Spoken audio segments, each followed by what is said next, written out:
우리는 한강의 기적을 일궈낸 아버지들의 세대를 기억합니다. 잿더미 위에서 오직 성실함과 땀방울로 오늘날의 대한민국을 세운 분들, 평생을 가족과 나라를 위해 헌신했지만 정작 자신의 노년은 준비하지 못했던 세대. 오늘 이야기는 바로 그 시절을 온몸으로 살아낸 우리 모두의 아버지일지도 모를 한 남자의 이야기입니다. 이야기를 시작하기에 앞서 잠시 여러분의 따뜻한 마음을 구하고자 합니다.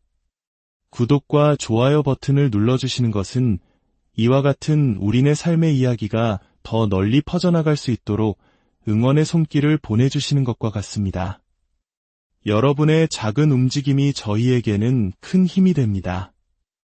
이야기를 듣는 모든 분들의 가정에 주님의 평화와 축복이 늘 함께 하시기를 기도합니다. 박성우 씨의 나이는 67. 그에게 매월 15일은 통장을 확인하는 것으로 시작되는 조금은 긴장되고 또 조금은 초라한 날이었습니다. 32년간 중소제조업체에서 청춘을 바친 대가로 들어오는 국민연금 85만 원. 며칠 뒤면 아내 이영희 씨의 기초연금 20만 원이 더해져 부부의 한 달 수입은 총 105만 원이 됩니다. 낡은 식탁에 앉아 오래된 계산기 자판을 두드리는 성우 씨의 어깨가 무겁게 내려앉습니다. 105만 원. 이 돈으로 한 달을 살아내야 하는 현실은 숫자만큼이나 차가웠습니다. 먼저 월세 35만 원을 빼고 나면 남는 돈은 70만 원. 전기료, 가스비, 수도료 같은 공과금을 합치면 대략 15만 원이 또 사라집니다. 이제 남은 돈은 55만 원. 여보, 약값만 해도 한 달에 12만 원이에요. 가계부를 들여다보던 아내 영희 씨가 깊은 한숨과 함께 말합니다. 성우 씨의 혈압약과 당뇨약, 그리고 영희 씨의 관절염약까지. 나이가 들수록 약 봉투는 두꺼워지고 삶의 무게는 더해만 갔습니다. 매주 화요일 동네 병원을 찾는 발걸음이 부담스러워진 지는 이미 오래입니다. 약값을 제하고 나면 남는 돈은 43만 원. 이 돈으로 쌀과 김치, 반찬거리를 사고 휴지와 세제 같은 생필품을 사고 나면 통장은 금세 바닥을 드러냅니다. 예전처럼 한 번에 장을 보는 것은 사치가 된 지 오래. 며칠에 한 번씩 꼭 필요한 것만 조금씩 사서 끼니를 이어가야 했습니다.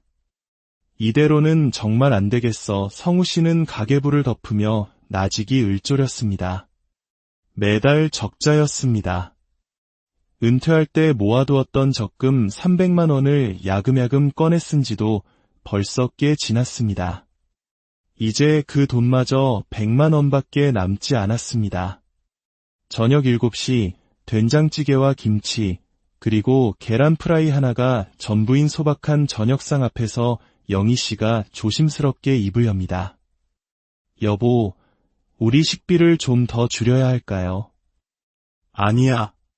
먹는 것까지 줄일 수는 없지. 성우 씨는 단호하게 고개를 저었습니다. 이미 단출하기 짝이 없는 밥상인데 여기서 더 줄이면 건강을 해칠 것만 같았습니다. 67과 65. 영양 부족이 치명적일 수 있는 나이였습니다. 창밖으로 아파트 단지의 가로등이 하나둘 켜지는 풍경을 보며 성우 씨는 깊은 생각에 잠겼습니다. 32년간 성실히 일했던 회사에서 정년퇴직을 하던 2년 전만 해도 이런 막막한 미래는 상상하지 못했습니다. 퇴직금 2,500만 원은 낡은 아파트의 전세금을 갱신하고 나니 500만 원밖에 남지 않았습니다. 그마저도 2년의 세월 속에 대부분 녹아 사라졌습니다. 그때는 막연히 생각했습니다. 연금만으로도 충분히 살 수 있을 거야. 하지만 현실은 냉혹했습니다. 물가는 무섭게 오르는데 연금은 제자리 걸음이었고 병원비 부담은 해가 갈수록 커져만 갔습니다. 여보, 내가 무슨 일이든 찾아봐야겠어. 성우 씨의 결심에 영희 씨는 놀란 얼굴로 젓가락을 내려놓았습니다. 당신 나이에 무슨 일을요? 몸도 예전 같지 않은데. 그래도 이렇게 계속 적자로 살 수는 없잖아. 남은 적금 다 떨어지면 어떡해. 남편의 좋지 않은 무릎을 누구보다 잘 아는 영희 씨였지만 더는 반대할 수 없었습니다. 현실의 벽은 너무나도 높고 단단했습니다. 그날부터 성우 씨의 고단한 구직 활동이 시작되었습니다. 신문 9일란을 샅샅이 뒤지고 동네 마트와 식당을 찾아다녔지만 67이라는 나이는 생각보다 훨씬 더 큰 벽이었습니다. 65세 이하 우대라는 문구는 마치 넘을 수 없는 선처럼 느껴졌습니다. 젊은 점장은 그의 이력서를 훑어보며 노골적으로 거절의 기색을 비쳤고 고용복지센터의 상담원마저 고개를 저었습니다. 어르신 나이에는 일자리가 제한적이에요. 경비원이나 청소원 정도가 현실적인데 그마저도 경쟁이 치열합니다. 32년간의 성실했던 회사 생활과 생산관리부에서 쌓은 경험은 아무런 소용이 없었습니다. 사회는 그를 더 이상 필요로 하지 않는 듯했습니다. 자존심이 상하고 무력감에 휩싸였지만 이대로 주저앉을 수는 없었습니다.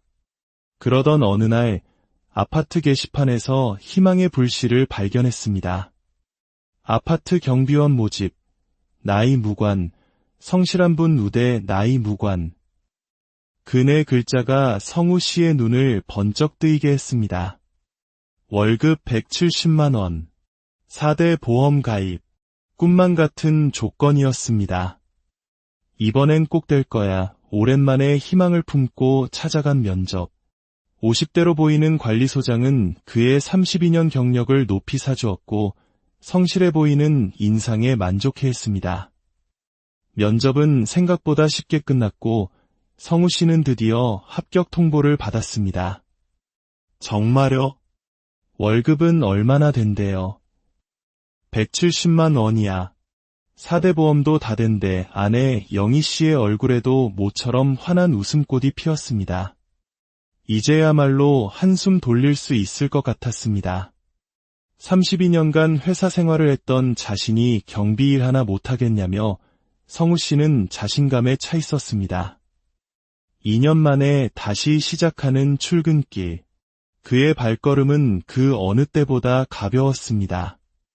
새로운 시작에 대한 설렘도 잠시, 성우 씨가 마주한 현실은 기대와는 전혀 다른 것이었습니다. 일주일간의 교육을 마치고 본격적인 야간 근무에 들어갔을 때 그는 보이지 않는 벽에 부딪히기 시작했습니다. 관리사무소의 젊은 직원들은 그를 박성우 씨나 어르신이 아닌 그저 박 경비원으로 불렀습니다. 존댓말을 쓰긴 했지만 그 안에는 자신보다 수십 년은 어린 사람을 대하는 은근한 하대가 섞여 있었습니다. 박 경비원, 이거 치우세요. 1층 로비 바닥에 물 떨어졌던데 닦아주세요. 아들보다 어린 김대리는 명령하듯 말했고 부탁이나 감사, 수고의 말은 단 한마디도 없었습니다. 32년간 박 과장님으로 불리며 후배들의 존경을 받았던 그에게 이러한 대우는 생경하고 불편했습니다.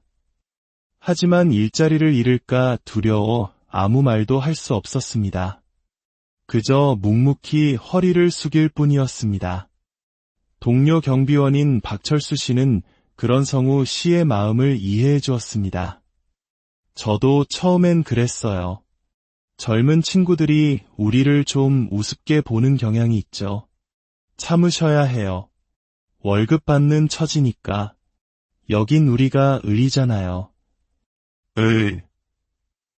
그 한마디가 성우 씨의 가슴에 비수처럼 꽂혔습니다. 육체적인 고통도 만만치 않았습니다. 저녁 8시부터 다음날 아침 8시까지 꼬박 12시간을 뜬 눈으로 버텨야 하는 야간 근무는 67의 몸에는 가혹했습니다. 특히 모두가 잠든 새벽 3시 쏟아지는 졸음과 싸우는 것은 그야말로 고역이었습니다. 2시간마다 지하 주차장부터 15층 옥상까지 순찰을 돌고 나면 낡은 무릎은 비명을 질렀고 허리는 끊어질 듯 아파왔습니다. 어느 날 새벽 졸음을 이기지 못해 순찰 시간을 놓친 일로 김대리에게 호된 질책을 받았습니다. 나이 있으시니까 힘드시겠지만 그래도 일은 제대로 해주셔야죠. 나이를 들먹이며 핀잔을 주는 그 말투에 얼굴이 화끈거렸습니다. 자존심이 여지없이 무너져 내렸습니다. 설상가상으로 한 입주민의 모욕적인 언사는 그의 마음에 지울 수 없는 상처를 남겼습니다. 자신의 택배를 찾지 못했다는 이유로 경비실로 쳐들어온 40대 남성은 다짜고짜 고함을 질렀습니다. 택배 정리 이게 뭡니까? 월급 받고 일하는 사람이 이런 기본적인 것도 못해요.